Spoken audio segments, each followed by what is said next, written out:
Maqaan kee eenyume? Ayyee maqaa nama qabdaa? Marroof Jawaar. Marroof Jawaar jedhamtu. Mee maal hojiin kee? Biyya eega biyyaaf hin qabsaa biyyaaf hin du'a. Biyya eegde biyyaaf qabsoofta biyyaaf duuta. Galatoomi. Ayyee mee inni gurraachi kun eenyu maqaan isaa mee eenyu maqaan kee? Taayyee jedhamta. Mee maal hojiin kee? Yaa Rabbi galatoomillee siin hin jedhu gaa hojii yaaraa qabda. Seenaa yaaraa qabda. Mee inni kun immoo maal fakkaata eenyu maqaan kee?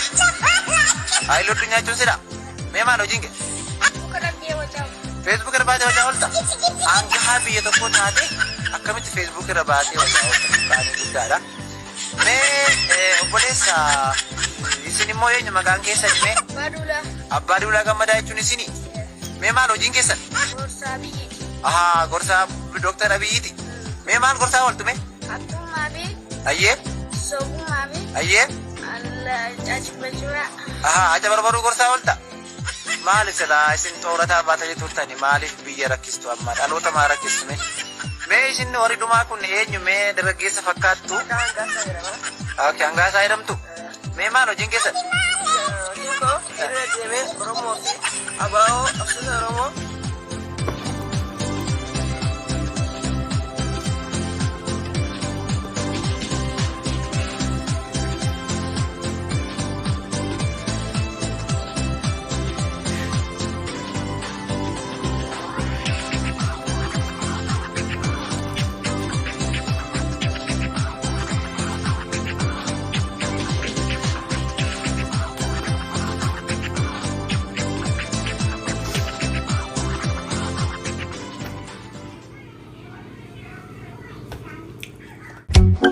Salam alaikum. Alaikum assalam. Salam alaikum.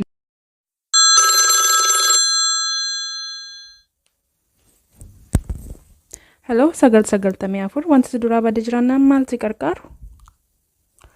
Hello. Hello.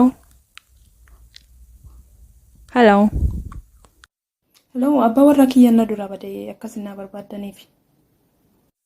Abbaa warraa kee nama akkamiiti natti mina barreessa? Jechuun nama akkamiiti? Tole barreessi. Abbaa warraa kiyya baay'ee bareedaadha. Akkasumas immoo dheeraadha. Nama ispoortii hojjetudha. Nama ispoortii jaallatudha. Qaamni isaa baay'ee bareeda. Akkasumas immoo qabeenyaawwan hedduu qaba. Birrii hedduu baatee ture. Akkasumas konkolaataan isaa konkolaataawwan biyya alaati. Yeroo baay'ee konkolaataa biyya alaatti kan inni fayyadamu. Walumaa galatti nama baay'ee bareedaadha jechuudha. Abbaa warraa kee baay'ee bareedaadha. Akkasumas immoo qabeenyaa qaba jechuudha. Eessatti wal argitanii yeroo dhumaatiif jechuun yeroo dhumaatiif eessatti wal argitanii akkaan haasoftanii? Argeen hin beeku jechuun ani abbaa warraa hin qabu. Nama akkasitti heerumuun barbaada. Ana arguu hin dandeessan isin?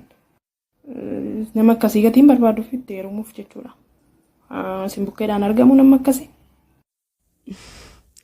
Baay'ee na kofalchiste dhugaa qashtiitiyya. Nama akkasii hin jiru. Utuu jiraates ana bukkee darbee si bukkeen ga'u.